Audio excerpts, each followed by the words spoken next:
Naku po, talaga naman po tumataas ang bilang ng mga aktibong kaso ng COVID.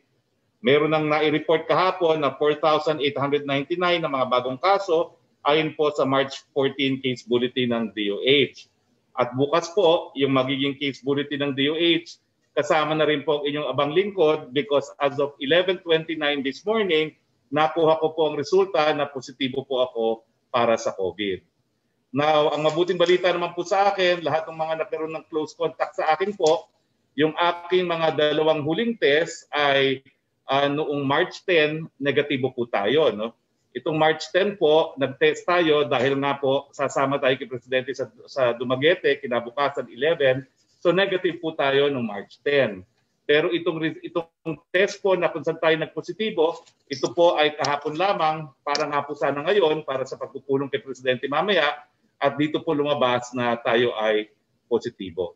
So yung mga nagkaroon po sa akin ng close contact, I ask you po for your indulgence, pero kinakailangan po kayong mag-quarantine, no?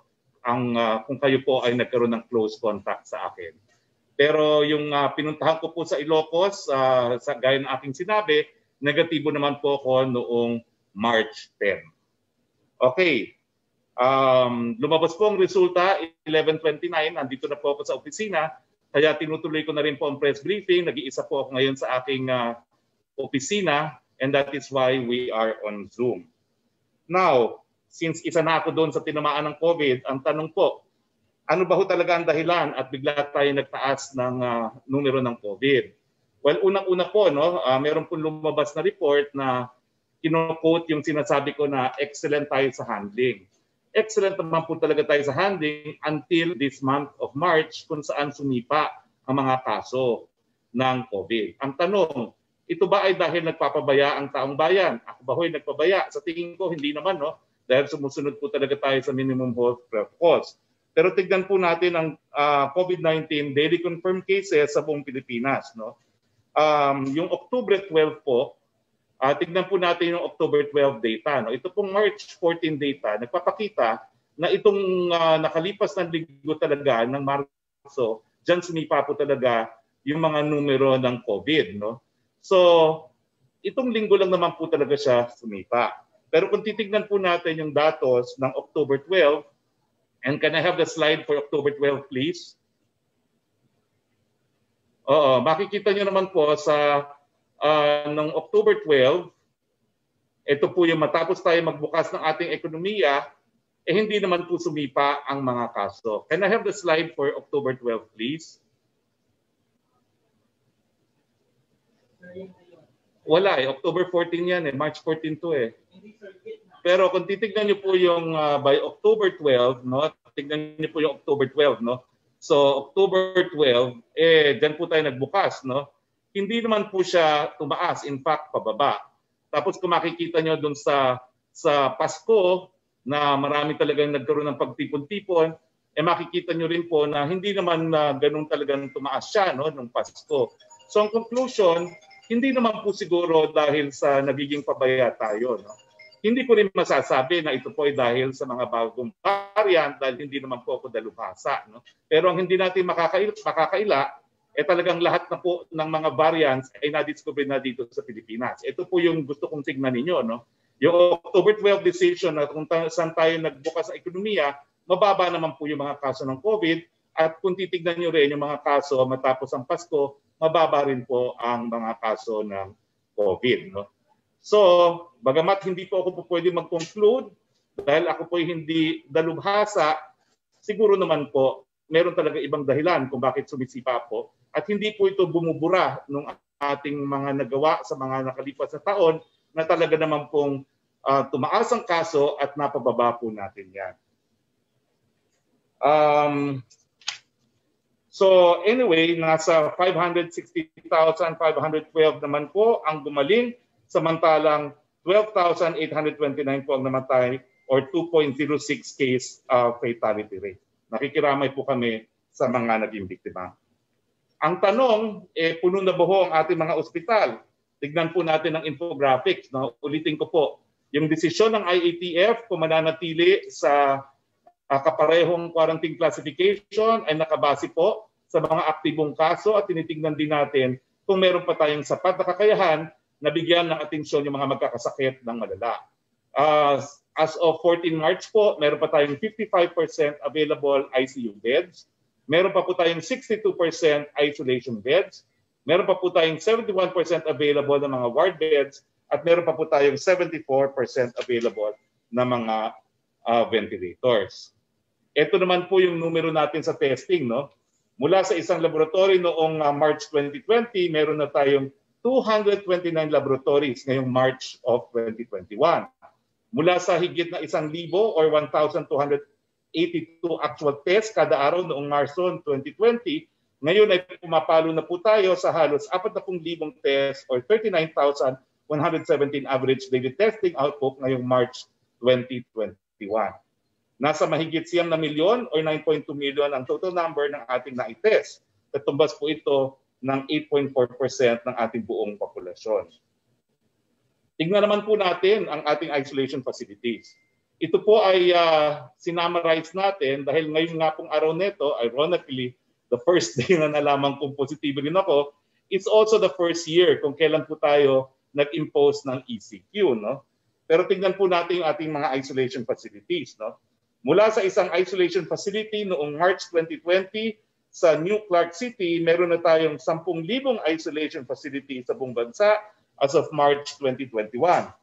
Mula sa higit 30,000 kama noong April 2020, ang ating mga kama sa temporary treatment and monitoring facilities or TTMFs ay nasa halos 100,000 na or 99,910 ngayong March 2021.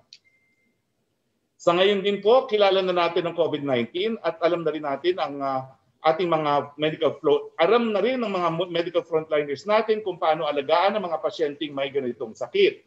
Pangalawa, mas maaga nating nadidetect at ibang variants at nasusundan natin sila. Kaya nakakagawa tayo ng mas mabilis na contact tracing. Pangatlo, marami sa ating mga sumusunod sa mask. Saan man tayo magpunta sa labas, nakikita natin na maraming nakasuot ng mask at ng face shields. Isuot lang po ito ng maayos. No? Kailangan natatakpan ng ang ating ilong at baba ng face mask. At nako-complement ito sa pagsuot ng tamang face shield na covered ang buong mukha. Pagdating naman sa paghuhugas ng kamay, gumamit tayo ng sabon at tubig at maghugas tayo ng madalas at hindi bababa ng 20 segundo ang ating mga paghuhugas. Ang kailangan nating paigtingin ay ang social distancing. Halimbawa, huwag tayong kumpul-kumpul kapag kumakain, lalo na kung hindi tayo galing sa iisang pamamahay or household. Hindi sapat po ang iwas na kailangan may tamang ventilasyon din at pag-uusap o interaksyon ay nasa minimum. Kasamang mga ito sa minimum health standards na mahigpit natin ipinatutupad sa level ng individual. Hindi sapat na malaman ang mga ito. No? Kailangan natin ituro rin ito sa iba. Educate, educate, at educate. Sa level ng mga establishments, no? Una, pagpapatupad mga sumusunod na risk mitigation strategies. Yung engineering controls nga po, yung ventilation at contact tracing. Kung meron pong mga restaurants na open air, mas mabuti pong pumunta doon sa mga open air ng mga restaurants. Pangalawa, ang pag-measure na compliance at pag-establish ng baselines. No? Sa level naman po ng mga LGUs, ang pagpapatupad ng COVID-19 Coordinated Operations to Defeat Pandemic o yung CODE sa pamamagitan na pinalakas ng mobilisasyon ng Barangay Health Emergency Response Teams. Ano ba itong CODE? Ito po yung pagpupunta ng bahay-bahay ng mga barangay health workers. No? At aktibo po silang naghahanap ng mga tao na merong simptomas. Pag nakahanap po sila ng tao na merong simptomas, diretso na po yun ng isolation at patapos po ay tinetest din po ng PCR. Pangalawa, tracing at pag-quarantine ng lahat ng close contact sa loob ng susunod na 24 oras. Sa bagay na ito, 100% ng mga kaso na may sintomas ay kailangan ma-isolate sa isang facility sa loob ng 24 oras. 100% sa mga nangangailangan ma-isolate or may quarantine na pinili ang home isolation or quarantine ay sa mga pamamahay na eligible para sa home isolation or quarantine. Pangatlo, testing ng close contacts na nagkakaroon ng sintomas gamit ang RT-PCR test. Pang-apat, ang pagsisimula ng contact tracing kahit nasa suspect cases. No? Panglima, ang pagmamonitor sa workplaces at iba pang closed settings tungkol sa kanilang case data at pagsunod sa minimum public health standards at safety protocols. At pang-anim, ang pagtitiyak na tamang handover sa LGUs ng mga returning overseas Filipinos at mga papasok na international travelers para masiguro ang pagsunod at makumpleto ang quarantine or isolation. Ang ito po ay kasama sa ating Prevent, Detect, Isolate, Test, Treat strategy.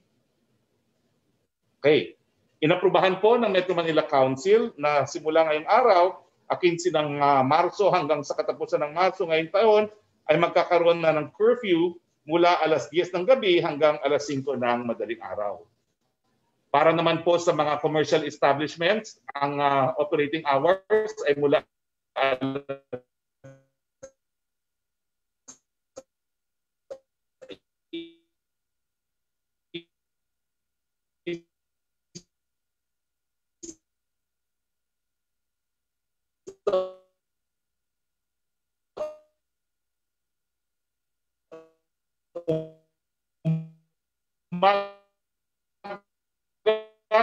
hanggang alas 9 ng gabi. Inaasahan po natin na mamayang gabi ay magkakaroon na po tayo ng anunsyo kung magkakaroon ng liquor ban at kung ano pa po ang napagkasunduan ng ating mga mayors. Liban sa curfew, may ibang lungsod sa NCR ang may ginawa ng konkretong hakbang. Sa Maynila, nasa 3% ng empleyado ng Manila City Hall ang physically pinag-report. Samantala, sa Quezon City, pinatupad mula ngayong araw hanggang katapusan ng alternative work schedule, liquor ban, pagsasara ng gyms, spas at internet cafes sa loob ng 2 linggo. Dito po nagtatapos ang ating press briefing. No? Makakasama po natin ngayong araw si ADB Country Director Kelly Bird at si Justice Secretary Menardo Guevara. With your kind indulgence, Secretary Guevara, unahin ko na muna po si ADB Country Director Kelly Bird dahil ito po ay may kinalaman doon sa naaprobang pautang ng ADB para pambili po natin ng mga bakuna laban sa COVID. Mr. Kelly Bird, yes sir.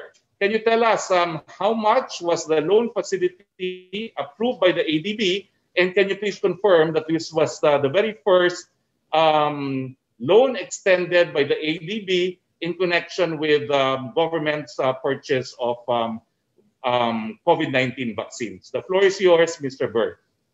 Thank you very much, Secretary Harry Roque, and good afternoon. Yes, I do confirm that Philippines is the first member country of ADB to access the Asia Pacific vaccine facility. Our board of directors approved the loan last Thursday for $400 million. And the loan is dedicated to financing the procurement of vaccines. The vaccines that would be procured would be those that would meet one of 3 eligibility criteria. Now, if I talk about the loan features, the loan is also being co-financed with the Asian Infrastructure Investment Bank, and so they will be adding an extra $300 million. So that's a total of $700 million. Wow. Just some very good features of ADB loan. It allows for advance payments. It will follow ADB's procurement processes, and that means that ADB can also make direct payments to the supplier. So it provides for a very streamlined procurement process working with the government of the Philippines. We also have technical assistance that supports the loan, and that technical assistance will be there to work with the Department of Health in monitoring and surveilling the deployment of vaccines throughout the country.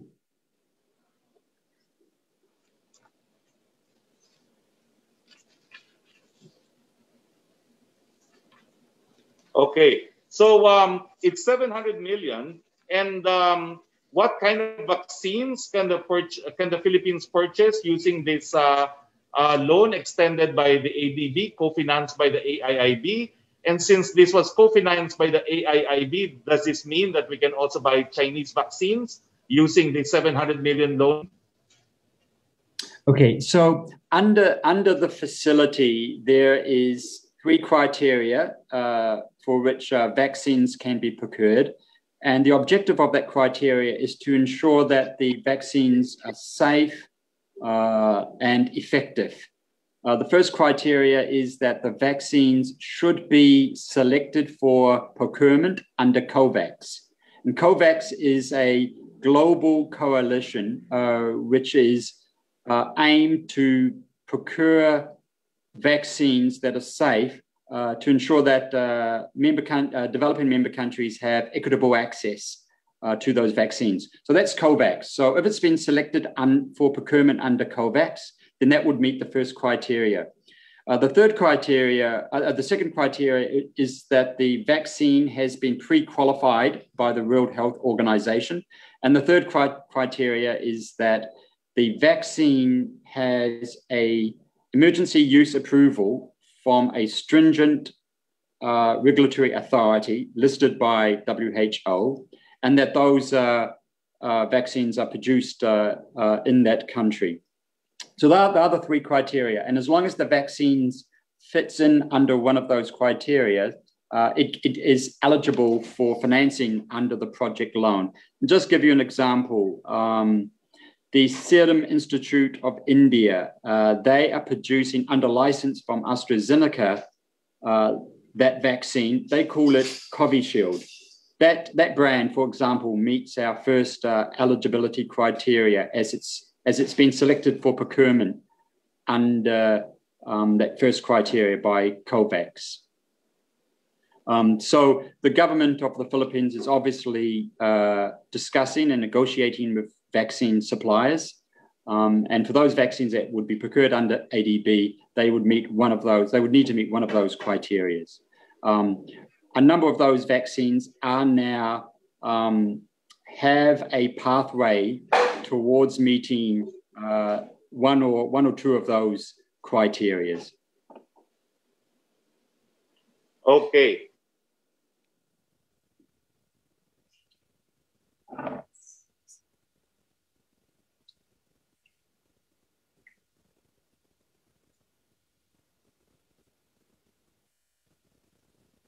By phone patch, no? Secretary, marami po nagtatanong ano na po ang resulta doon sa mga iba't ibang mga kaso di umano ng mga extralegal killings na naimbestigahan ng AO35 Interagency Committee, at specifically yung putukan po sa panig ng PIDEA at saka ng kapulisan at saka yung Sunday putukan po na involving activists. The floor is yours, Secretary Maynard Guevara. Magandang tanghali, Secretary, at magandang tanghali sa mga sumusubaybay sa iyong programa ngayong oras na ito. Medyo garbled ng bahagya yung last part ng iyong talong, Sec, no? Pero I got the gist of the question. This month, ay nag-call ako ng meeting itong AO35 Committee on EJK, enforced disappearances, torture, and other grave violations of human rights. No? So, yung mga cases na under investigation by the AO35 Committee will be reviewed para malaman namin ang status ng ongoing investigation dyan sa mga various cases. No? Some of these cases have remained unsolved, sad to say, dahil talagang walang ebidensya na makita o walang testigo na nagka-come forward para sabihin o ipaalam sa authorities kung ano ang mga nangyari. Pero meron din ang mga certain cases na may mga leads at patuloy na iniimbestigahan ng special investigating teams na binuo ng DOJ. Ngayon, ang pinakahuli dito ay yung mga pangyayari sa Calabar Zone. Ano, itong nakaraang, when was that? I think on February 24 or something like that. So, ang nagawa ng DOJ so far ay unang-una nagkaroon kami ng preliminary assessment kung itong incident nito sa Calabar Zone ay magpo-fall under the jurisdiction of the AO35 Committee on EJK, or this is something for investigation by the possibly by the NBI. But based on the information that we have gathered, at least on the basis of mga reports na nakakarating sa amin, we felt na, or we assessed na this is a proper case for investigation by the AO35 Committee dahil hindi naman apparently disputed na yung mga victims dito, Secretary, were members of certain cause-oriented groups, like some environmental groups or the Bagong Alyansang Makabayan, some were peasant leaders, some were members of a fishermen's group, and so forth and so on. So, at ang involved ay state forces, that's another element para mag-fall siya under the AO35 jurisdiction. So, based on that preliminary assessment, we have decided to refer these incidents to the AO35 committee. But last week, I have already created the necessary special investigating teams to be led by DOJ prosecutors and to be supported by investigators from our law enforcement agencies, para masimulan na kaagad ang investigation. So I suppose by today, they would have constituted themselves. We have provided the necessary funding for the operation of these special investigating teams, and pretty sure they'll be on their way to conduct the investigation on these incidents in the Calabar Zone area. Check.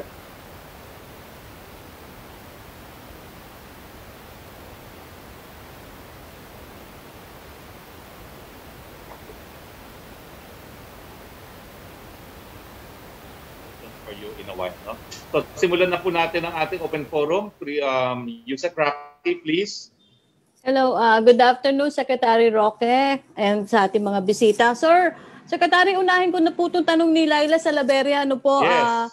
Kumusta daw po ang pakiramdam ninyo at kung kayo daw po ay asymptomatic, saan daw po kayo magka-quarantine? Will he continue working remotely? Ang tanong naman po ni Ace Romero ay di po ba dapat mainam na nag-isolate muna after COVID testing bago mag-report for work?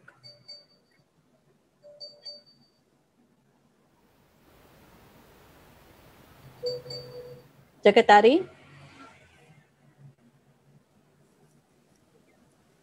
Results po here, no? Wait lang po, Yan, narinig niyo po ako? Yes, Secretary po. Narinig niyo po ako, no? Secretary, napuputol-putol ka. Yes, okay. Unang-una po, dahil nga po sa dalas ng aking pagtetest, dahil required po yan pag kami ni Presidente, at these past 2 weeks po,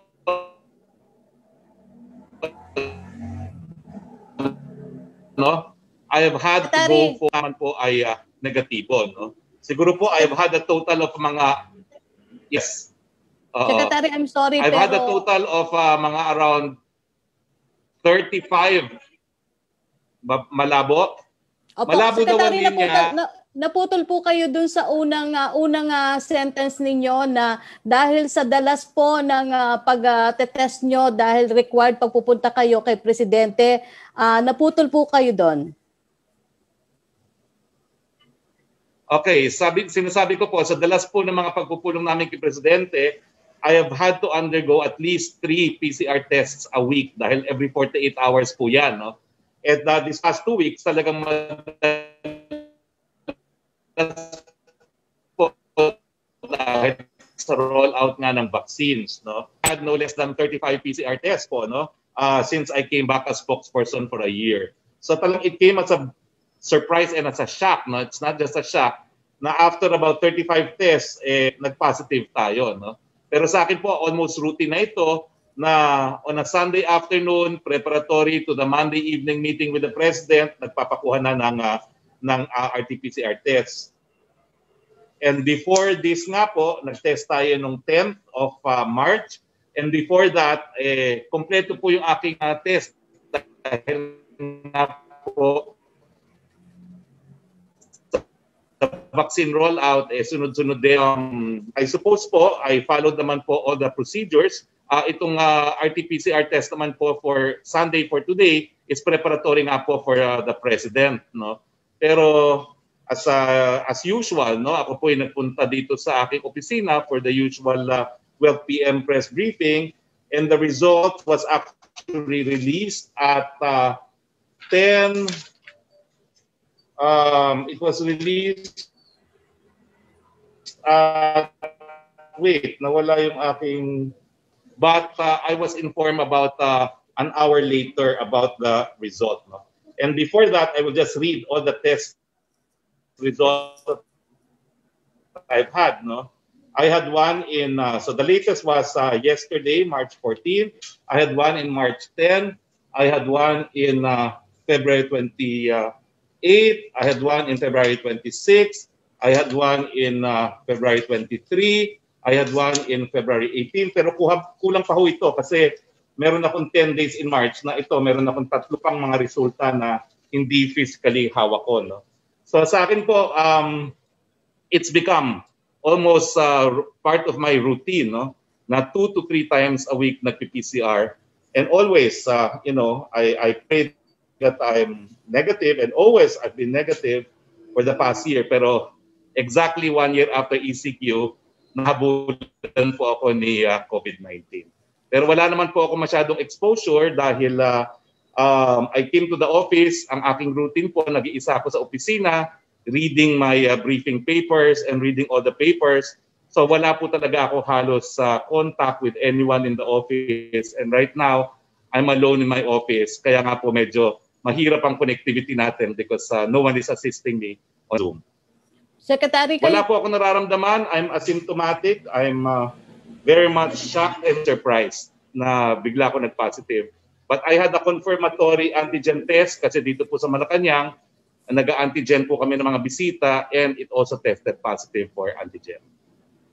Secretary, yun daw pong, saan po daw kayo mag-isolate? Kayo po ba ay pupunta sa isolation facility? Paano po? Kayo po ba ay magtutugon pa rin sa pagganap niyo sa trabaho ninyo? Kayo remotely kahit po kayo ay nasa isolation? Well, I'm inclined to go to an isolation facility kasi ang misis ko po meron ding comorbidity, no? And although nagpapatest na po siya ngayon kasi kasama naman kami magtulog, no, since my last test on the 10th of March, no. So if she turns out also to be positive, mag-isolate na po kami siguro magkasama. Pero if she's negative today, I intend to go to an isolation facility also because we need to walk the talk na as much as possible sa facility quarantine tayo, no? And since I'm asymptomatic, I think I will continue to discharge my functions. I will probably not be as effective because I will not be attending the meetings with the President, and I will not be physically with the President, but I will try to follow live coverages of the President's meeting. And for the President's meeting with select members of the IATF, I will be remotely be present. I will arrange for Zoom tonight with the meeting with the President. Secretary, naipaabot niyo na po ba ito kay Presidente, yung inyong resulta ng COVID test?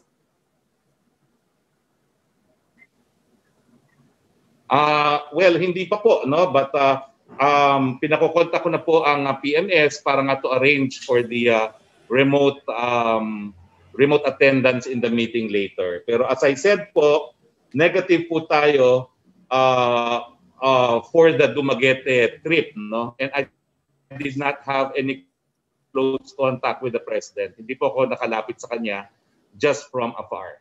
Opo. Secretary, tanong po ni Evelyn Quiroz ng Filipino Mirror. Ito po ang tanong niya. Quezon City Mayor Joy Belmonte has proposed to do away with quarantine classifications, which she said has created confusion.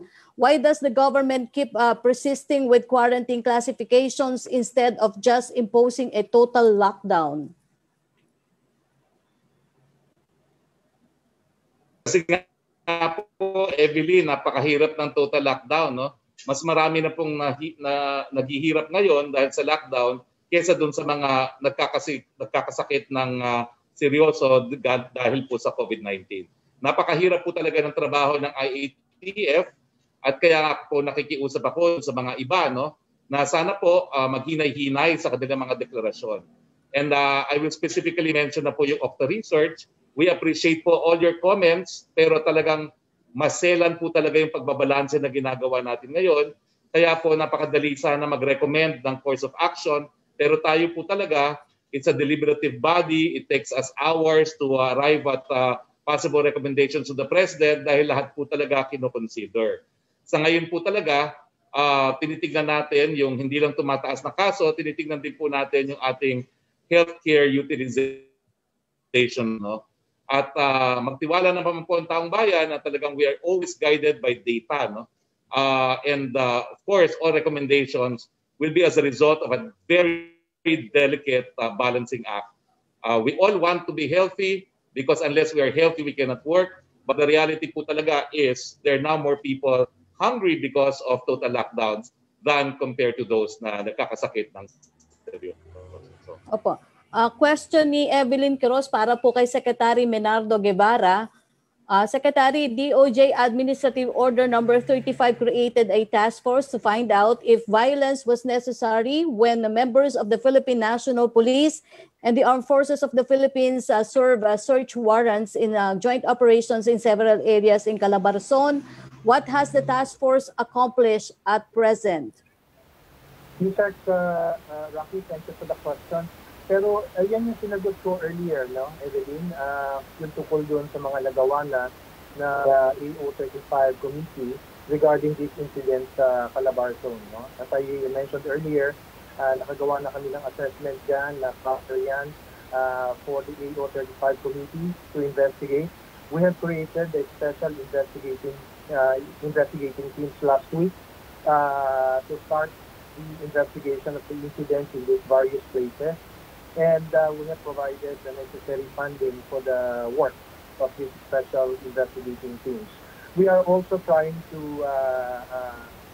request the assistance and support of the Commission on Human Rights. No? Kasi baka meron silang information na nag-gather na which may be useful to the work of the AO35 committee. After all, kasama rin naman sila sa AO35 committee as an observer. And we have encouraged them to take a more active participation in the work of the AO35 committee. Secretary? Okay. Question from Evelyn Quiroz for Yes, for Mr. Kelly Bird. Question from Evelyn Quiroz. The Asian Development Bank recently approved a $400 million loan that will help the Philippines purchase a safe and effective vaccine against the coronavirus. Could you give us a short rundown of the terms of the loan? Thank you very much. My video is not working, but let me give you a quick summary of the terms of the loan. It's a 10-year loan. It has a 3 years grace period before the government starts to repay back the loan. And the pricing is based on LIBOR 6 months plus a 50 basis points added to the interest rate. So the interest rate is LIBOR plus 6 months, LIBOR 6 months plus 50 basis points.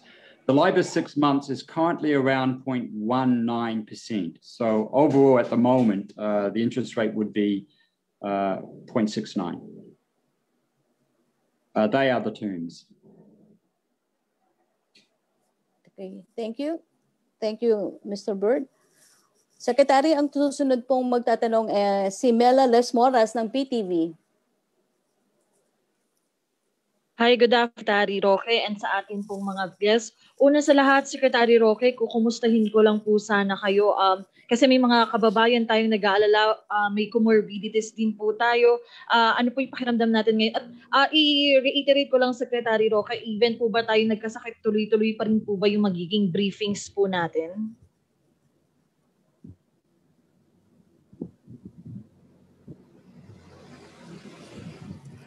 Secretary Roque, parang nakamute po yata tayo. Well, gaya ng sinabi ko, Mela, thank you very much for your concern. But thank God, I am asymptomatic. Wala po akong nararamdaman. I was completely surprised and shocked by the result. At wala po akong deputy spokes. So habang wala po tayo nararamdaman, I will proceed to discharge my functions while on isolation. And as I said, I'm inclined to go into facility isolation para po to encourage others na umiwas na sa home isolation. Pero magpapatuloy din po ako ng ating press briefings at everything will be done remotely. But thank you very much for your concern. And I do hope that hindi na po lalala itong aking pakiramdam. Wala po ako ngayon sa kahit anong nararamdaman. Opo. And Secretary Roque, given po dito nga sa nangyari, kapag po ba gumaling po kayo, God willing, ay gusto nyo na talagang magpabakuna, ano po yung mga parang take nyo ngayon about sa kahalagahan ng pagpapabakuna po?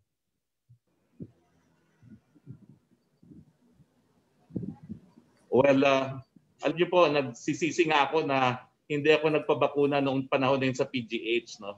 Kasi kung hindi po siguro naubusan at nabakunahan ako sa PGH, siguro po hindi na ako nadapuan ngayon. No? At one of my good friends, no, si Dr. Minggita Padilla, ay nakapagbakuna nga doon. And she texted me over the weekend na nagpa-test siya, meron na siyang antibodies. No? So it was really, I think, sad na hindi ako nakapagbakuna, but we also have to follow protocols na unahin muna natin ang mga medical frontliners. So ang aking pakiusap po doon sa mga medical, pero iba ho, kunin nyo na yan. Dahil gaya ko po, nagsisisi, hindi nabigyan ng bakuna noong mga panahon na yon dahil hindi qualified. Kayo naman po qualified. Nandiyan na po ang bakuna, kunin nyo na po kaysa ma-include na kayo sa datos gaya ko. Opo. Secretary Roque, for my final question lang po, itatanong ko lang din po kasi ngayon ang anibersaryo ng community quarantine nga sa Pilipinas. May mga kababayan lang po tayo nagtatanong, magkakaroon daw po kaya ng deja vu, magkakaroon po kaya ulit ng MECQ, ECQ dahil nga sa patuloy na pagtaas po ng COVID-19 cases po sa bansa. Napakahirap po talaga magsarado ng ekonomiya muli. Pero ang binabantayan po talaga natin, yung datos hindi lang sa pagdami ng mga kaso, kung hindi yung healthcare utilization rate natin dahil kinakailangan may sapat tayong mga kama para gamutin yung mga malalang magkakasakit. Sa akin naman po, kung daraming numero pero gaya ko na asymptomatic, ay hindi naman po dapat siguro na magsarado tayo kung sapat-sapat naman po yung ating mga kakayahan na gamutin yung mga magkakasakit ng seryoso. And I guess I can speak with authority now since now I'm part of the statistics. Opo. Tama po, Spokes, no? May public address po mamaya si Pangulong Duterte.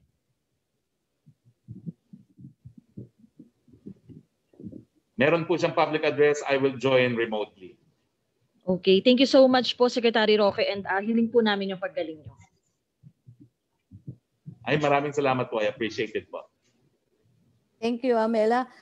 Secretary, tanong po mula kay Laila Salaveria ng Inquirer para po sa inyo and para kay Secretary Guevara. The Oriental Mindoro government said PNP Chief Debolsinas did not undergo health screening when he visited the province because he arrived via helicopter. Is the PNP Chief going to be held accountable for this? And if so, in what way?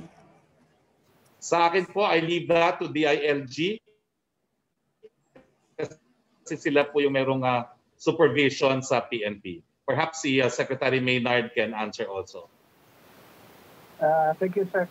Yung hindi pagdaan sa health screening, alam mo, I think yung health screening kasi ang understanding ko is a requirement of the local government unit para makapasok sa kanilang lugar, no? So for entry.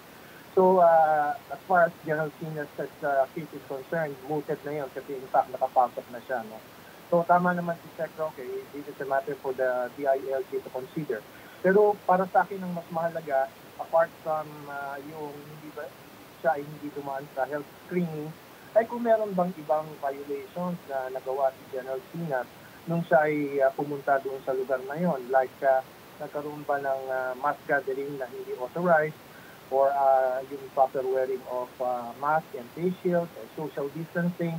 I think those are the more important concerns. Yung kasing pagpasok doon sa lugar, nangyari na yun, wala tayong magagawa ron. It's an administrative procedure only for purposes of screening people who will enter. Pero I don't know if there is an ordinance na may penalty kung sakali man na ang isang tao ay willfully hindi dumaan sa health screening. Kaya let's leave it to the DILG as suggested by Secretary. Thank you, Secretary. Secretary Roque, second question po ni Laila Salaveria. The police official who asked a Calbayo court for the list of lawyers representing groups linked to communist insurgents was relieved, and the PNP has apologized for the move. Given the fact that such a request was made in the first place, do lawyers have a reason for to fear that they are possible targets in the government's anti-insurgency campaign? Ang question po for Secretary Roque and Secretary Menardo Guevara. Sa akin pananaw po, walang ganun dahil sinibak nga po yung humingi. Siguro po kung hindi sinibak yung humingi, dapat may dahilan ng matakot. Pero nakita po natin na hindi naman po kinonsente ng gobyerno yan. At dahil dyan po, walang dahilan para matakot ang mga abogado. Secretary Maynard? Yes, Roque. It seems na isolated incident lang yun nangyari sa Calbayo City. No? And in fact, meron nang admission ang PNP authorities na rather improper yung ginawa na yon ng Chief of Police ng Calbayo City, and appropriate administrative sanctions have been imposed. No? Kaya siguro hindi naman yun something that happens everywhere else. Wala naman tayong ibang nababalitaan na mayroong ganyang klaseng incidente rin anywhere else in the country. Hindi ko naman masisisi rin ang ating mga lawyers kung sila ay mag-isip na baka mamaya ay talagang binatarget sila o may profiling na ginagawa. Talagang maiisip ng ibang mga lawyers na meron ng gano'n.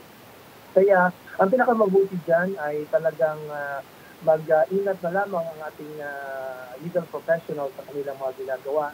They should take the necessary precautions, proper coordination with our law enforcement agencies and so on and so on. At kung meron silang nararamdaman na interest to their personal security, ay i-report nila kaagad yun sa pinakaukulan, including sa DOJ, if necessary, to the NBI. Yes, sir. Ang third question po ni Laila Salaveria para pa rin po sa inyo ni Secretary Roque and Secretary Menardo Guevara. How does the palace address concerns that authorities are abusing the service of search warrants and harassing lawyers and groups linked with communist rebels? Sa akin po, we have to accord our judges the presumption of regularity in the discharge of their functions. Meron pong constitutional requirement na no search warrant shall be issued except by a judge and upon finding of probable cause. So sa akin po, I would like to presume na lahat po ng mga West natin ay dini-discharge po ang kanilang katungkulan at talagang on the basis of affidavits and submissions, they're convinced na meron po dahilan talaga para mag-issue ng search warrants. So let's trust our justice system naman po, at kung meron naman po talagang basehan na yung mga ibang judges ay hindi po nagde-determine ng probable cause, meron naman pong proseso dyan. And to those na ang feeling nila walang probable cause, i-will po natin ang ating mga remedyo. Pero sa akin po, I was raised also by a judge, so that's a declaration na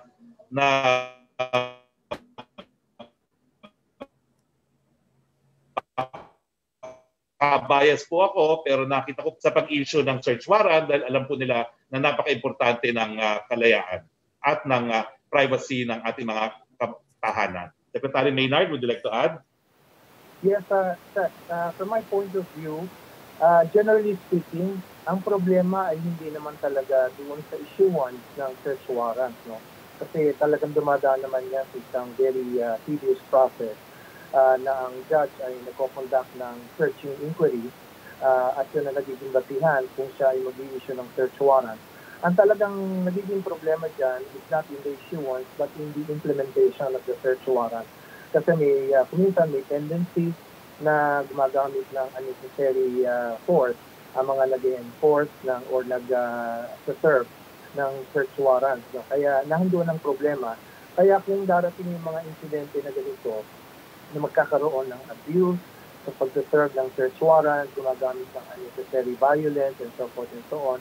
All we need to do is for people affected to bring it to the attention of the authorities concerned so that the proper administrative and, if necessary, criminal sanctions can be imposed upon persons who abuse or use unnecessary violence in the process of implementing our search warrant.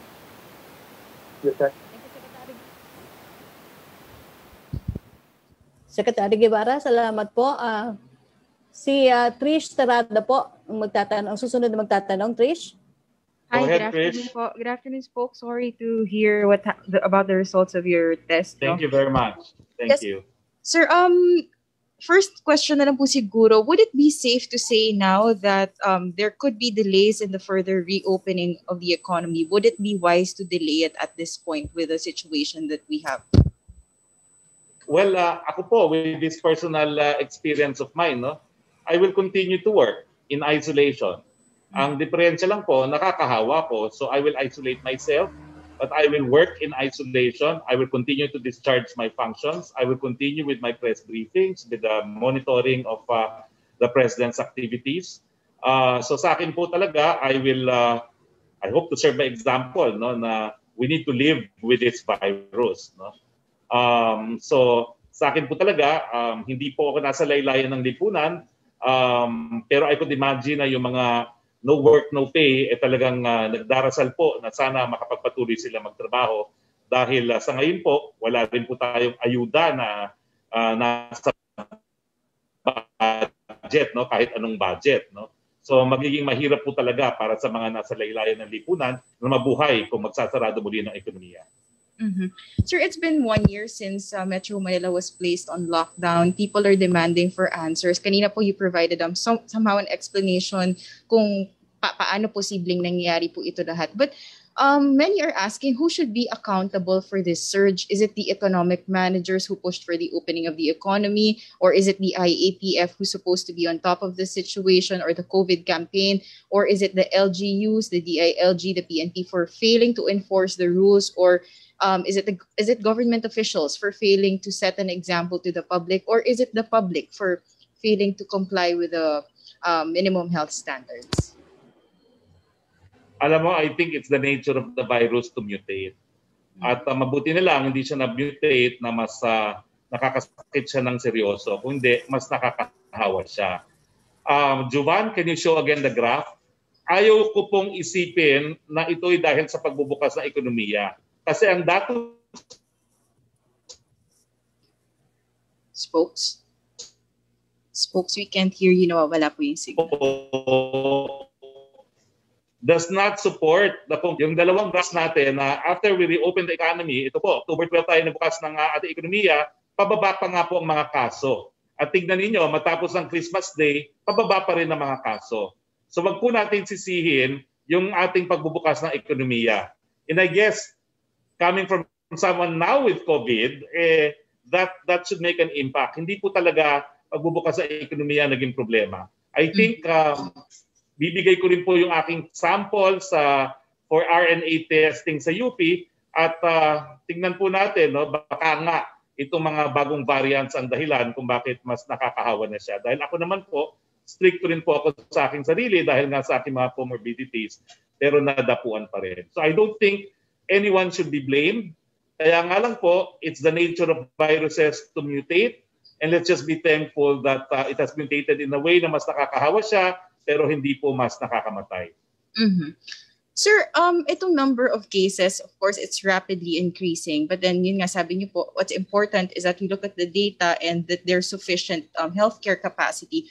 But looking at the other side, sir, wouldn't the increasing number of cases paint a bad picture in the international community? For example, any concerns are about putting the Philippines in bad light na it would prompt, other countries to impose travel bans against flights coming from the Philippines. And kasi sir, sasabay ko na lang din, napansin ko rin po kasi there are some cases na lumulusot na Filipinos are actually testing positive abroad from the Philippines. And for example, in case po sa Japan, doon nalaman that and he tested positive and nag-test positive for a new variant. What does that say about the quality of our testing?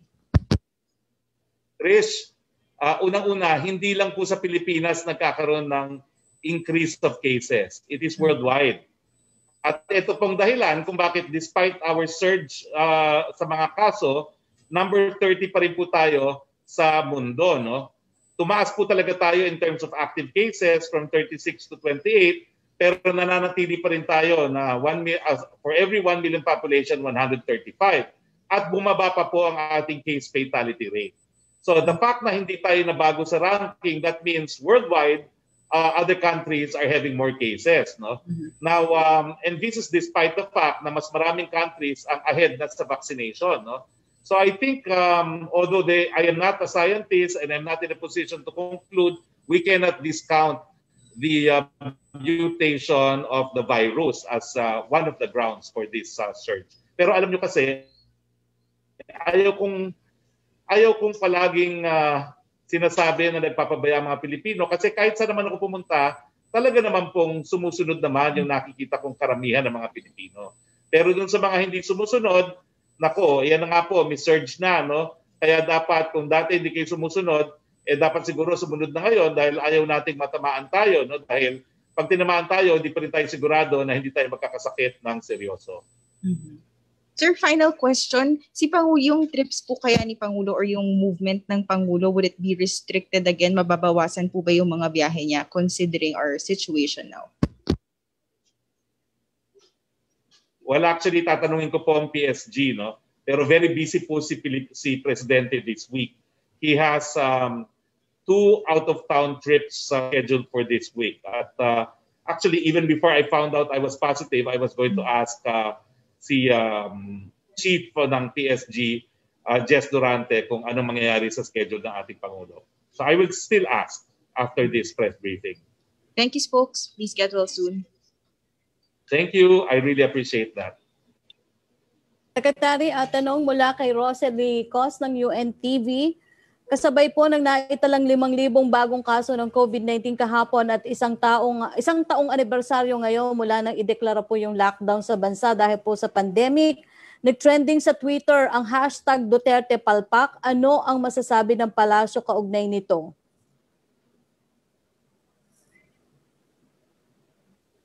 Tignan po natin ang datos. Napababa po talaga natin ang kaso. At itong buwan ng Marso lang sumipa muli. At bagamat paulit-ulit po sinasabi na hindi po ako eksperto, hindi po ako dalubhasa, hindi ako scientist, hindi ako doktor, tingin ko naman yung kumpirmasyon na nasa Pilipinas na yung mga bagong variants at itong mga bagong variants sa may nakakahawa, ito ay isa sa mga dahilan ng surge. Hindi po dahil palpak ang gobyerno. Dahil kung titignan niyo po ang ating case fatality rate, mababa pa rin po at nasa laylayan po tayo ng buong mundo sa mga numero na namamatay. Bagamat nakikiramay din po tayo sa mga namatayan. Second question po niya, excellent pa rin bang maituturing ang COVID na response ng Pilipinas kung ikukumpara po sa mga kapwa nating ASEAN members states tulad po ng Thailand at Vietnam na mababa ang number ng COVID-19 cases at deaths kumpara daw po sa atin at bakit daw po? Well, until sumipa po mga kaso natin, we were really doing a very good job, an excellent job. Ay napansin nyo naman talaga itong pagtaas, kailan lang po nangyari talaga ito, mga nakalipas na araw. No? At ayaw ko nga po sisihin, ayaw kong sabihin na nagpapabaya mga Pilipino, meron po talagang kinalaman itong mga bagong variants na lumalabas. Kaya nga po siguro ang leksyon para sa lahat at ito na rin po isang dahilan kung bakit nagpapatuloy tayo ng ating broadcast despite testing positive is to tell people na talagang mas nakakahawa na ngayon itong COVID, mas dapat magpainting ng mask, hugas, iwas at doon sa mga medical frontliners natin na po pwede na magpabakuna, naku po magpabakuna na kayo dahil ako nung araw na yun sa PGH, gustong-gusto ko na, hindi naman po pwede. Siguro po kung naturukan ako, hindi po ako positibo ngayon. Ang third question po ni Rosalie Cos, kaugnay naman po daw sa vaccination program ng pamahalaan, may vaccine tracker bang ginagamit ang gobyerno o may pinag-aaralang panukalang vaccine tracker? Paano mabibilis na matitrace daw po ng gobyerno kung on track ang vaccination program? Ilulunsad po natin ang vaccine tracker this week. Ang halas na advice po sa akin this Wednesday, baka malunsad po yung ating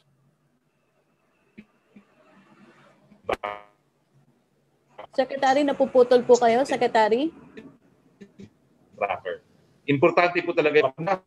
Ang sinabi ko po sa Wednesday, ilulunsad na po yung ating vaccine tracker. So antayin po natin, it will be launched this week. Okay, ang susunod po magtatanong, Secretary, si Melo Acuña ng Asia Pacific Daily. Hi, Melo. Good afternoon, Secretary. Yeah, get well soon so we can have lunch one of these days.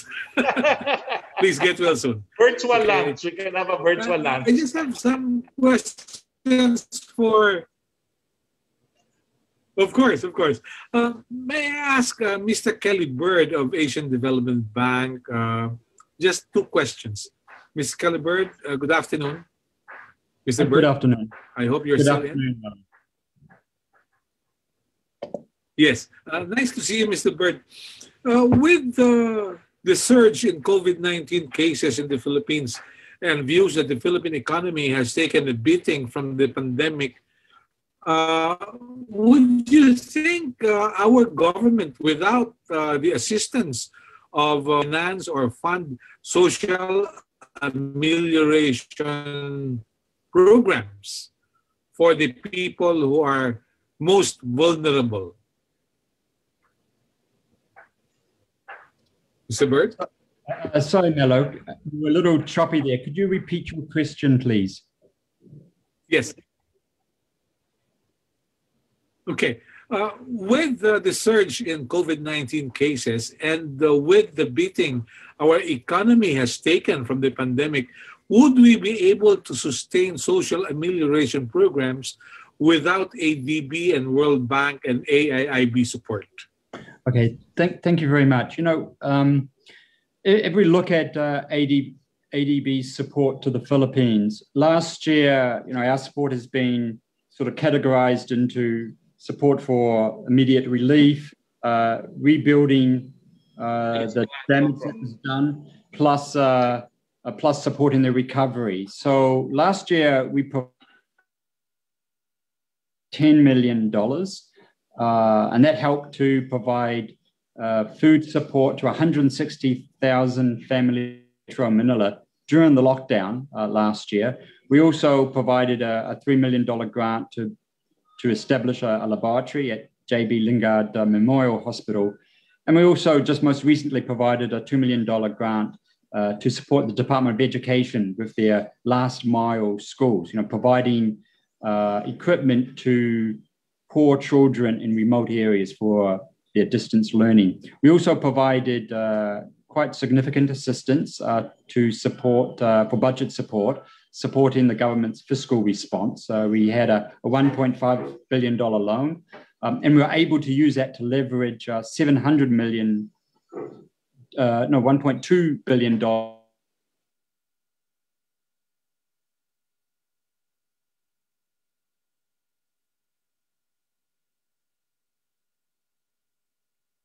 that I have there. So this year we're providing an additional $400 million for the vaccine project. So we're now moving from that relief stage of last year, and we are moving into that rebuild stage. We have the Hill 1 project that was approved last year that provided $125 million for medical supplies, equipment, and renovations to isolation wards. We're now into that vaccine stage where we're supporting the government with their vaccine procurements. That's a $400 million project. But this year we also have a robust lending program with the Philippines government. We're looking at around $3 billion. Some of it is supporting our infrastructure projects. So that can be a good stimulus for economic recovery. And we're also providing some of our policy-based lending, which is budget support as well. So we still continue to have a very firm, robust lending pipeline with the government of the Philippines this year and next year. So we are here and remain committed to supporting the Philippines get through this pandemic. Just to, you know, a last point is that, you know, the pandemic carries with it a lot of unknowns. How it particularly on the economy and on the social sector. And that's why ADB remains fully committed to supporting the Philippines get through this pandemic. And just to reiterate, we had a very robust lending program last year, and we continue that this year and for next year, supporting rebuilding the economy and social sector, and of course, supporting the economic recovery. Yeah. Pardon my bias, Mr. Kelly Bird. I work for Asia Pacific Daily. I'm just interested in finding out if there would be co-financing projects with AIIB, aside from the $400 million deal that you approved with the Philippines. Are there still co-financing projects or programs in the pipeline? Okay. Well, last year, AIB also co-financed our fiscal response program loan. So we provided $1.5 billion. AIIB provided $700 million, and the government of Japan provided $500. So they are co-financing the vaccine projects. In terms of future co-financing with AIIB, that is always discussed with the Department of Finance through our country operating business plan. So those discussions are still ongoing in terms of ADB co-financing with AIB on infrastructure projects, like we do with other development partners. And in this way, ADB plays an important role in leveraging financing from our other multi-development banks and also our bilateral development partners.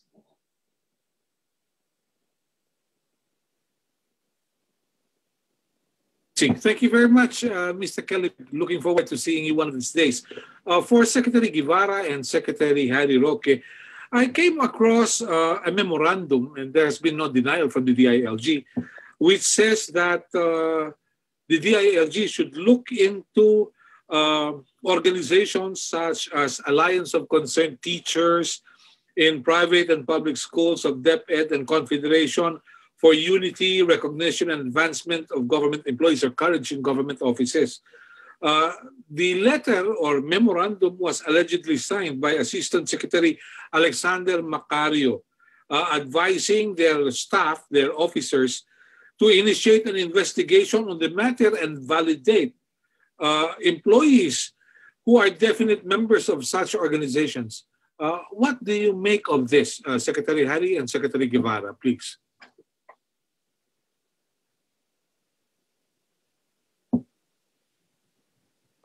I have no personal knowledge, Melo, no, kung ano yung letter na yan. I cannot comment, no. I don't know anything about that. Yeah. I will send you a copy because I got hold of a copy. I'll send you a copy for your reference. Yes, I appreciate that. Oh, for Secretary Guevara, please. Secretary Guevara. Same answer, no? Same answer. I have no personal knowledge also. I also have no personal knowledge about that internal memo of the DILG. So it will be improper for me to comment. Thank you. Yeah. Okay. Yeah. Secretary, let me just ask you this.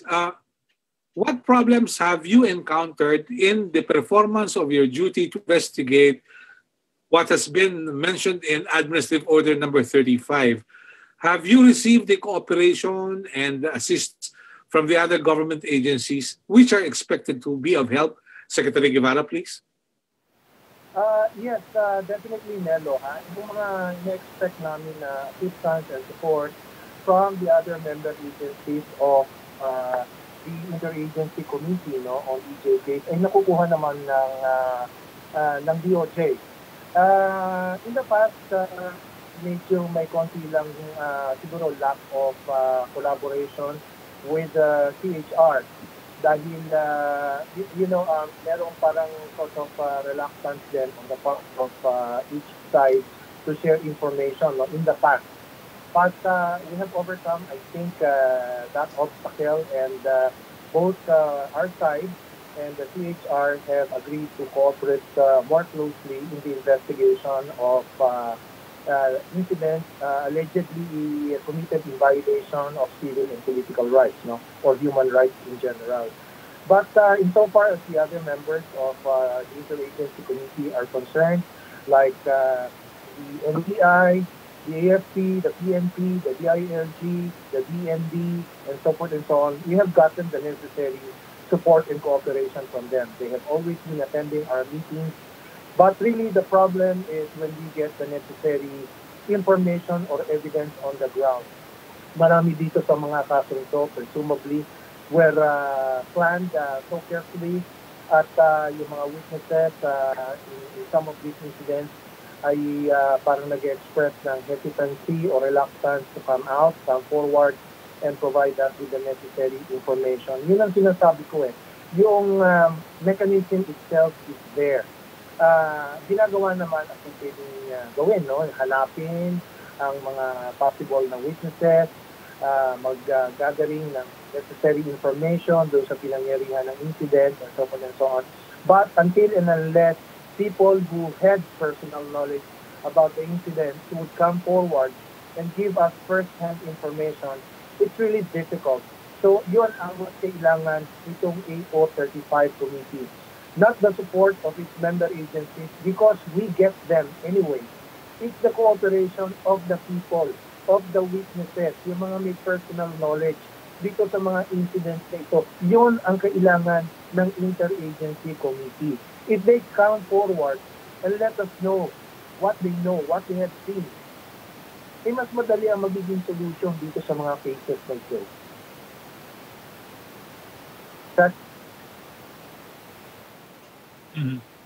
Yeah. Thank you very much, Secretary. Thank you. Yeah. Secretary Harry, get well soon and see you soon. Thank you. Salamat po. Maraming salamat, Melo. Next question, please. Secretary, ang susunod na tanong po ay mula kay Rose Novenario of Hataw for Secretary Guevara.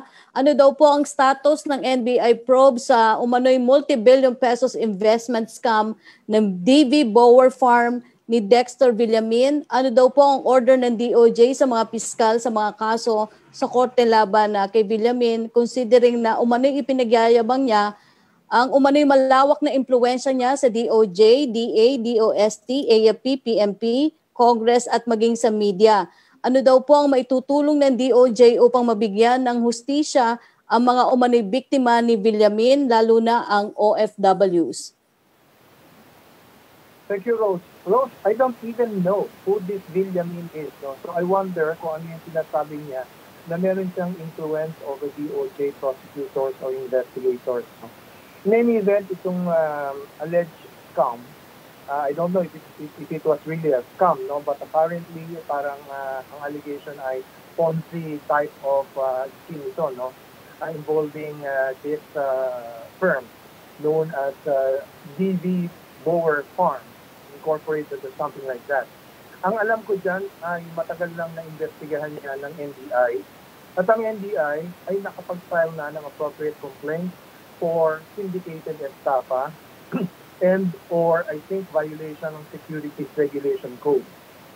At yung mga complaints na yan have been lodged with various field offices ng National Prosecution Service na nasa iba-ibang prosecutors offices na yan. Siguro baka ang kailangan gawin dito, no? Apart from telling the prosecutors to expedite the resolution of their investigation, I will have to take a look at the necessity or the need to consolidate itong investigation, itong preliminary investigation being conducted by the field offices na ma-consolidate in the DOJ proper to avoid the possibility of conflicting resolutions ng various OCPs. I have not discussed this with the Prosecutor General, but since you raised the point, I will probably consider the idea of requesting or suggesting to the Prosecutor General that all of these preliminary investigations happening in various offices in Metro Manila or elsewhere be consolidated with the DOJ proper. Thank you, Secretary. Opo, thank you, Secretary. Okay, if I may add, Secretary, yung aking pinsan buo naging biktima rin dyan. Sana po talaga mapabilisan yung pag-iimbestiga dyan. Opo. Secretary, ang susunod pong tanong mula kay Chris Jose of Tremate. reaction po sa peking driver's license na may mukha ni President Duterte na nakumpiska sa Los Angeles? Well, mabuti na lang po sikat si Presidente sa LA at napansin nung nakakita ng ID na yun po ay picture nga ng ating Presidente. Ingat po, ingat. Opo. Ang susunod po niyan tanong, komento daw po sa naging pagpuna ni Senator Ping Lacson sa mabagal na vaccination program ng gobyerno kontra COVID-19. Ayon sa Senador, baka abutin pa na hanggang 2033 bago natin maabot ang herd immunity laban sa sakit kung hindi magbabago ang aksyon ng Department of Health.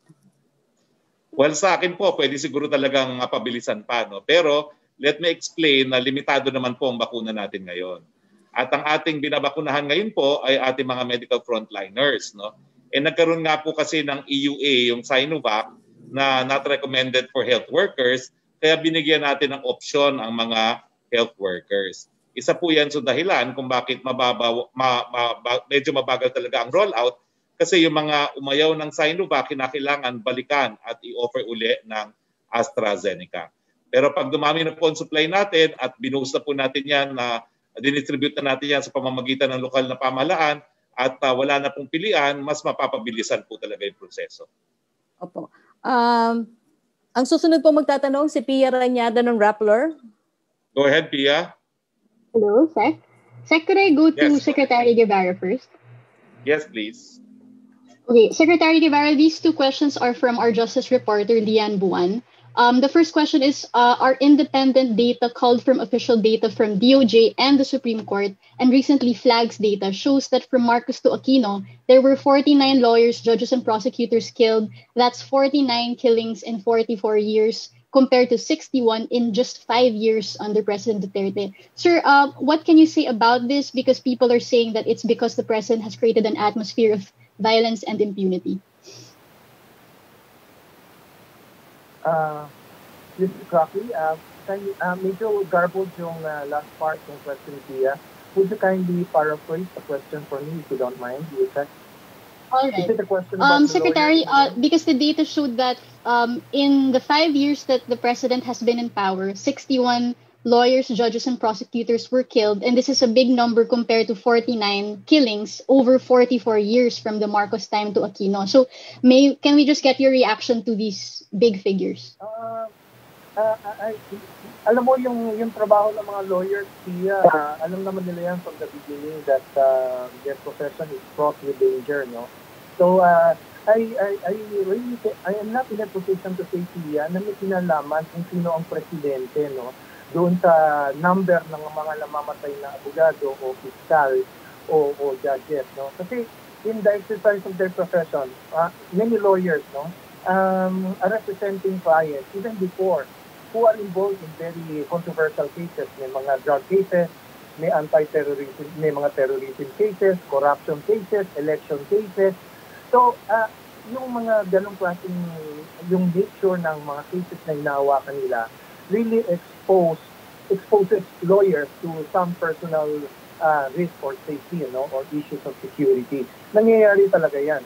And apart from mga other causes na common also to other professionals, maaaring ang reason for the violence committed against them ay personal, maaaring business-related, maaaring political, and so forth and so on. Kaya, or maybe may mga certain advocacy sila, no, na personal or, pinaprosecute or pinapursue very actively. So, maraming possible causes kung bakit nagkakaroon ng death among members of the legal profession. So, parang it's so difficult for me to relate yung number of deaths and make a comparison. Depende kung sino ang presidente ng Pilipinas. Well, the president himself is a lawyer. Do you think he will have a policy na parang, will be something that will put his fellow members of the legal profession in personal jeopardy or something to that effect? I don't think so. Nangyayari yan because of circumstances prevailing and not because of whoever is the head of the present administration. That's it. In a related topic, because the DOJ began dialogues on lawyer killings just in January this year, but in 2020, 2 lawyers from the DOJ family died, and these killings also began to be more pronounced November and onward. So, sir, why only do these dialogues in January of this year? Dialogues, you referring to dialogues with IDP? I'm sorry, yes, sir, yung dialogues lawyer with killings, media. about lawyer killings. I'm sorry, medyo garbled kasi yung dating ng signal. So dialogues with whom? Your dialogue on lawyer killings. Well, it's varies. better late than never. Better late than never, no? This is something that is being done informally naman all the time na napag-uusapan yan. At kung merong mga members of the legal profession who become victims of these violent crimes, ay iniimbestigahan din naman yan kaagad, like any other victim of common crime. So, hindi naman talaga, kaya lang talaga nagkaroon ng formal dialogue dahil nga sa nagkaroon ng recent spate of killings involving members of the legal profession. So, whether nagkataon lang yon or not, we're not really sure kung nagkataon lang. But the point is, something is being done about it. At kung magkaroon ng formal dialogue, so be it. Wala namang mawawala kung magkaroon na tayo ng dialogue with them para magkatulungan. So, who knows kung in the future, mas marami pang mangyayari na ganyan. Can we say that the dialogues were belated? No. We don't know what will happen in the future. All of these risks are happening every day. So, we don't know what's in store for the future. Kaya nga kailangan, ngayon pa lang, ay gawin na ang pwedeng gawin to minimize incidents like this. So, hindi lang naman members of the legal profession ang nagiging victims of crimes. Marami pa, ordinary people, other professionals, and so forth and so on. You said? All right. Thank you, Secretary Guevara. Could I go to Spokesman Roque? Go ahead, Pia.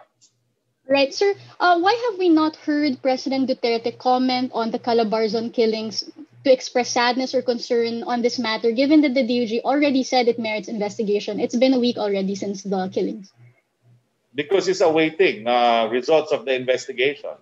You cannot comment on something not knowing what actually transpired factually. But sir, diba he would issue comments right away when during the PDEA-PNP shootout, other killings between military and NPA, palagi siyang may quick response, angry response right after. How come he is so cautious when it comes to killings like these of activists?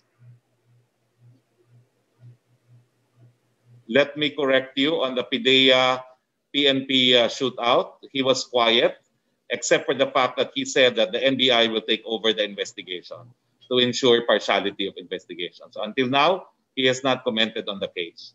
Even when there was a shootout in Sulu between soldiers and policemen, he also did not say anything other than he assured the victims that justice will be done. But we don't even have that from him for this controversy.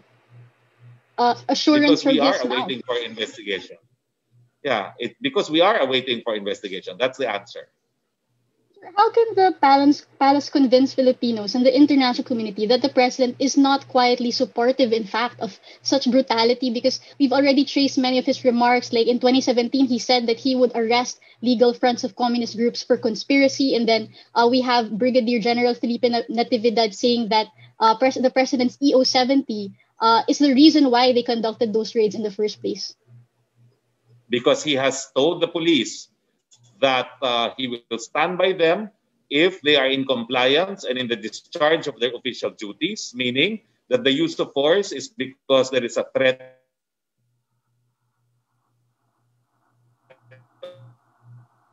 on their lives. Sinabihan na po niya ang pagbanta sa kanilang mga buhay. Pero kung wala pong banta sa buhay nila, gumamit sila ng dahas, sila po ay malilitis at mapaparusahan. Nag-on the record na po si Presidente tungkol dito, not once, not twice, but at least thrice. Last question, sir. Can we have an assurance from Malacanang that the president will ask the PNP or will at least support the PNP and AFP in being fully participative and cooperative in the probes about the Calabarzon killings? I think that the department, the Secretary of Justice is here to make that assurance. Perhaps Secretary Guevara, you can make that assurance to Pia Ranada. Secretary, I didn't get the last part. Assurance that it is the investigation of there will be impartial investigation on the Calabarzon incidents. Oh, definitely. Definitely. I am sure the people that there will be an impartial, fair, and thorough investigation of these incidents that happened recently in the Calabar Zone area. And that the police and soldiers will fully participate and cooperate in the probes. That's the question, actually. If they will cooperate? Yes, sir. In all the data, all of the aspects of the service of search warrant. Well, we will be using the necessary legal processes like issuing subpoenas for them to appear and to make their statements and to present necessary documents as may be required for the investigation. We have the necessary legal processes here to be able to do that. Okay, thank you, folks. Hope you get better soon. Thank you very much. Okay, Yusek Roque, marami pa bang question because the time is 1:35 and I need to go into isolation now. Marami pa bang question? Maraming mga tanong pero marami pang tanong dito, Secretary Roque. Pero si Joseph Morong na lang po muna natin ang bigyan daan ngayon. Go ahead please, Joseph. Okay, hold on sir Okay, sir, sorry to hear about your results. Sir, thank you. When was the last time that you interacted with the president? Dumaguete. March 11th. 11th, and I had RT-PCR on the 10th, negative. Negative ka nun. And tapos, sir, so ibig sabihin, you were not a courier during that time, no? I mean, hindi mo na-expose si Presidente. And I did not have any close contact with them. Hindi po ako lumapit sa kanya. Kasi hindi ako lumalapit kapag maraming tao. No? Maraming tao po noon dahil inauguration ng renovated airport at saka noong port sa Dumaguete. Sir, pasensya na ha, but nagbungkal ako ng mga litrato na binigay ng palasyo ng event. And if I can share the video and the picture, sir, medyo malapit tayo kay PRD nito. Ay, pero nasa likod po niya ako, no? And then wearing face shield and face mask. And I tested negative the day before. Okay, so sir, itong interaction na to safe. You did not put to put it bluntly, put the president in danger? I don't think so kasi talagang yung close contact is very close, no? Yung mga bulong-bulong. I know that bulong-bulong kasi sometimes I need to bulong to him dahil nga hindi kami nakakapag-usap ng madalas. But consciously, hindi pa ako bumubulong kapag maraming tao. Okay. Sir, no need for the president to be isolated or to be tested because of your results? I don't think so because I had no close contact with him and I was tested negative the day before. Okay. In fact, hours before the event. Kasi I try to be tested as close to the event as possible. Yes. So the event was ang aking pagkuha ng sample was 5:50 of the night before. So 5:50 of the night. 24 hours. So yes. Basta safe si PRD nung 11, sir, no? And that's the last interaction? That's the last interaction I had. How about the cordon sanitaire, yung mga cabinet secretaries that are very close to the president who might have, interacted with him after you? Wala naman po. Sila Senator Bongo? Wala, hindi rin naman ako nakipag-close interaction with anyone kasi pag public event, hindi naman ako bumubulong-bulong. No? I try to keep my distance also. Okay. Sir, sa ano lang, kasi over the weekend, no, marami yung mga medyo umuugong-ugong na natatakot sila na mag-ECQ. Just for the record, if it were a yes or no question, mag-ECQ po ba tayo? Sa buwan ng Marso, possibly hindi pa po. No? Dahil gaya ng aking binalita ngayon, meron pa tayong 55% available ICU beds at meron pa tayong around 60% available COVID beds, ward beds. At saka 60% pa rin ang ating mga isolation facilities. How about April, sir? Hindi po natin alam. Kasi kung hindi po natin mapapababa yung R0 na 1.9, ibig sabihin po nun, ang isang tao na may COVID ay makakahawa ng at least 2. Yun po yung ibig sabihin ng R0. No? So, mabilis po yun. No? So, we do not know what will happen in April. Kaya nga po, binabantayan natin. Pero ang mabuting balita nga po, no?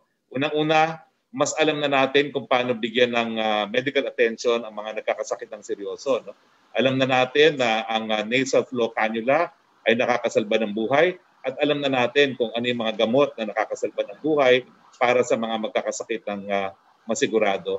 At gaya ng aking binasa, no, talagang napakadami na nating mga additional COVID beds, no, para sa mga seryosong magkakasakit. Okay. Sir, last na lang sa vaccine supply natin. Ang sabi dun sa statement ni Sec Charlie is 90% deployed na yung 1.1 ba yan na AstraZeneca and Sinovac. When is the next delivery?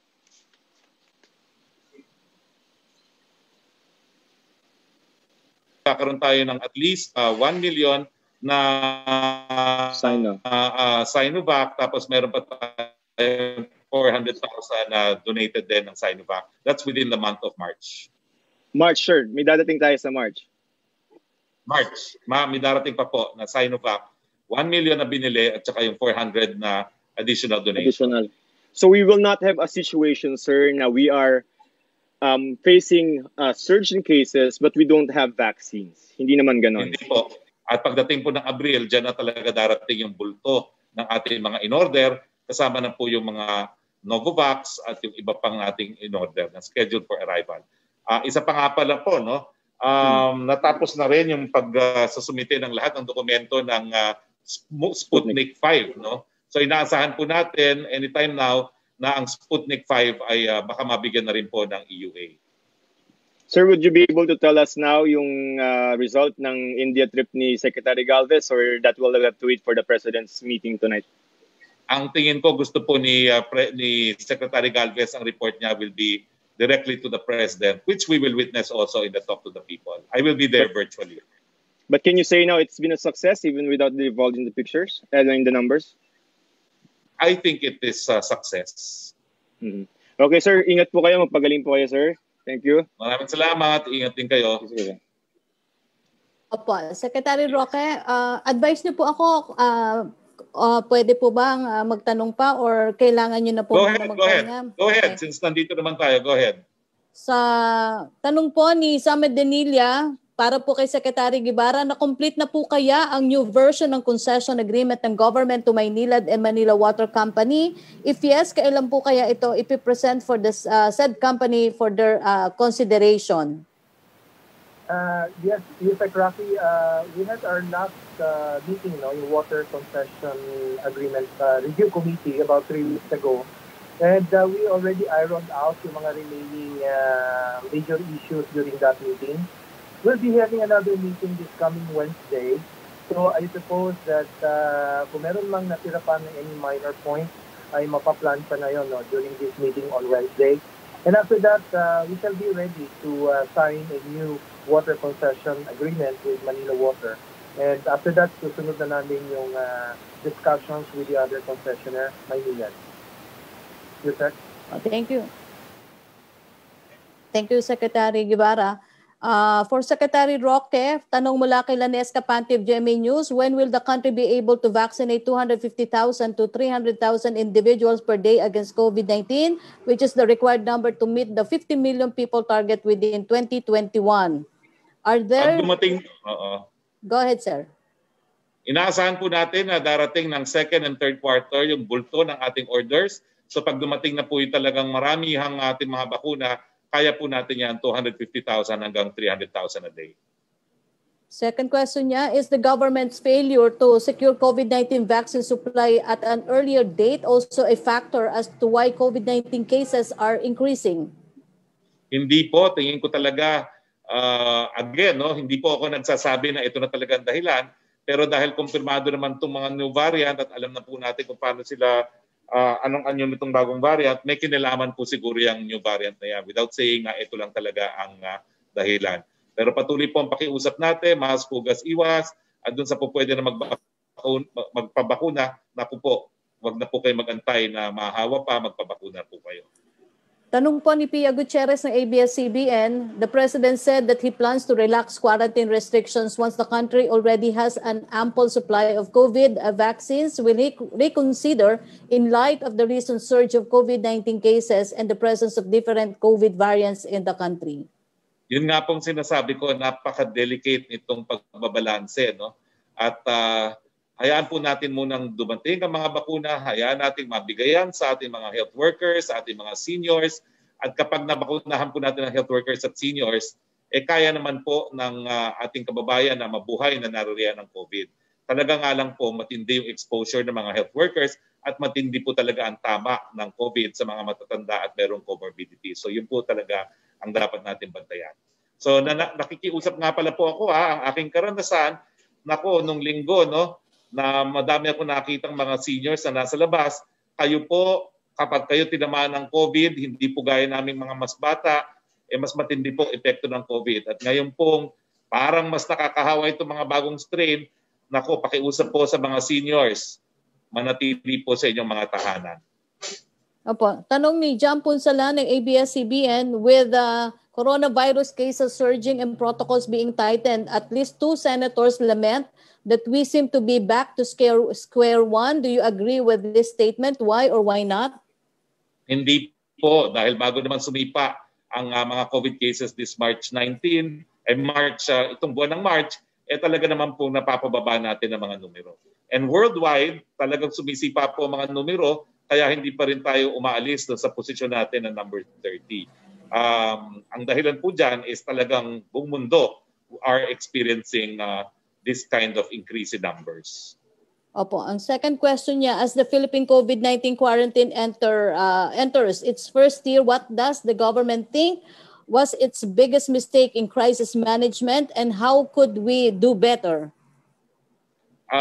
Ulitin ko po, no, we could do better in contact tracing. Kaya nga po ngayon, uupo ako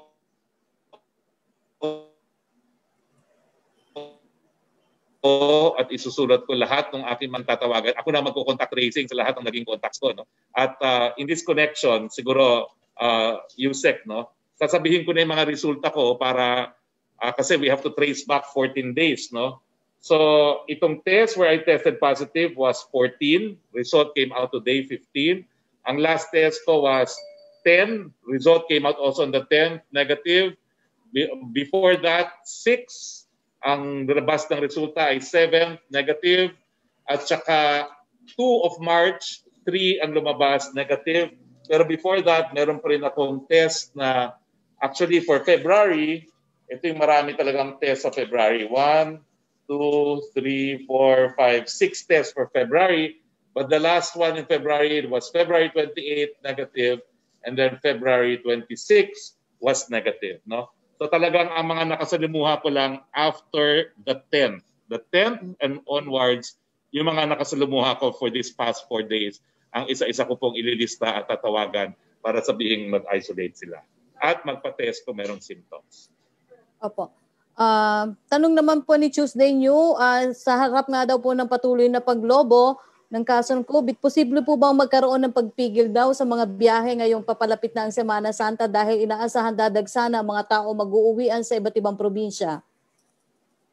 Hindi ko po masasagot yan dahil yan ay magiging desisyon ng IATF at sa collegial body.